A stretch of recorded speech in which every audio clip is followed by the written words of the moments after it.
Am I the butthole for not continuing my reception after my husband went behind my back?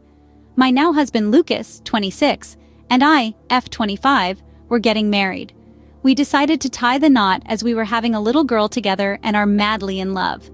So leading up to the wedding day, Lucas told me that his best man, Jacob, wanted to propose to his girlfriend as it would be a great time and it is a nice venue to do it at. I said that I didn't want him to propose at our wedding as it is our special moment, not theirs, and that they can do it sometime else. Lucas told me that his friend was mad that I didn't agree. I just wanted the wedding to be about us because it was our special day. After that disagreement, I thought nothing of it. Fast forward to my wedding day. We had finished the church service and now we're at the reception. We're all having fun eating. I'm eating my food and then Jacob stops the music at the DJ booth to make an announcement. I just knew from that moment he was going to propose. I looked to see where Lucas was and he was holding red and white roses walking out to stand in front of Chloe, Jacob's girlfriend, spelling out, "Will you marry me?" I was shocked that they went behind my back when I said no. I got up out of seat and walked out. It's been 2 days since the wedding and my husband cursed me out for not letting them have a special moment. I responded with, I wanted the day to be about us because it's our wedding, not theirs, and I am happy for them. But the worst thing was, even though I said no, you went behind my back about it. Since that argument, he moved to the guest bedroom and now most of my friends are cursing me out on all my socials. Am I the butthole? Am I the butthole for taking my kid's nanny on vacation and not my ex-wife? The title may seem like a given, but it's not, apparently.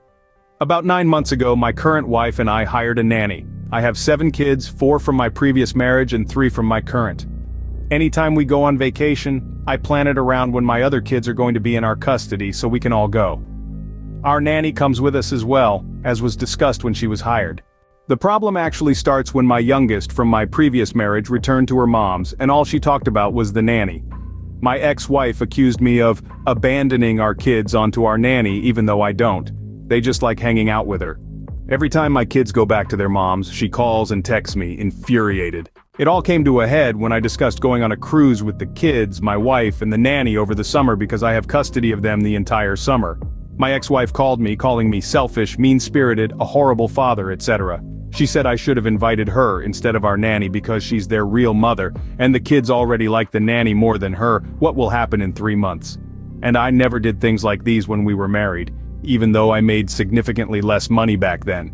Even my parents and some of my family are agreeing that taking our nanny and not the kid's mom is ridiculous. So, am I the butthole? Should I have at least offered her to go? Am I the butthole for refusing to let my parents rename me?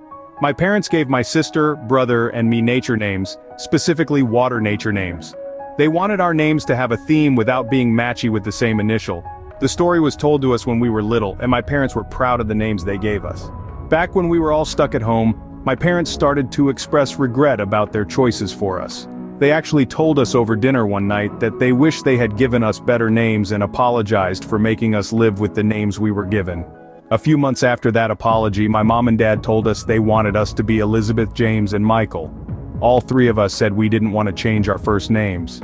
My parents looked into whether they could do it when we said no, and all answers they got pointed to a very strong no.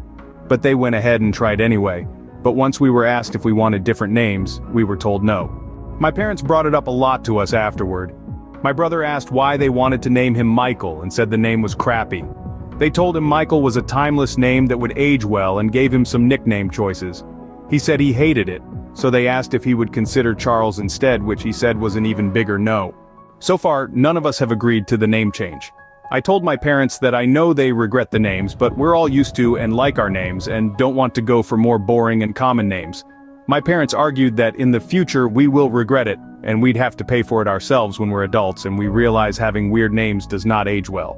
I asked why they can't let us get there if we ever do. They said we should be thinking more of our futures, and they accused me of having a really bad attitude, because I said James was as bad to me as Cove is to them now.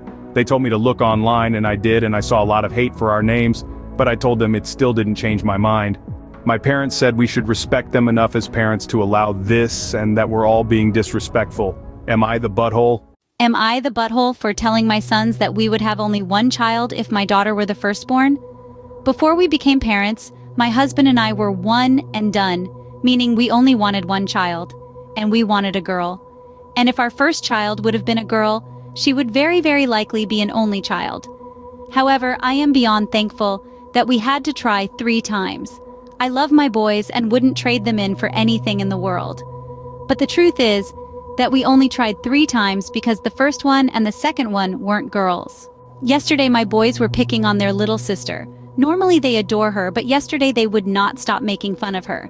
They said something like, "We should put her up for adoption because she is the last one." They were obviously joking, but it upset their sister to the point where she had tears in her eyes.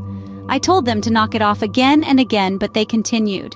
In the end, I said that they should be thankful that their sister is the youngest one because I only wanted a girl, and they would not be there if I had my daughter first. They looked at me in horror. My oldest one asked me if this is really true, and I said yes. I know it was harsh and hurtful, but they were bullies. My younger son started to sob, and the older called me a B*teach. Then they ran to their room. When I told my husband what happened, he called me an absolute and nut job for telling our sons the truth. When I begged him to help me to comfort them, he told me to F***cake off, and now he and my boys are not talking to me, and the boys are ignoring their sister. Am I the butthole? Edit. They have now started to push their sister around. I am considering leaving with her for a few days so everybody can calm down. I will start looking for therapy.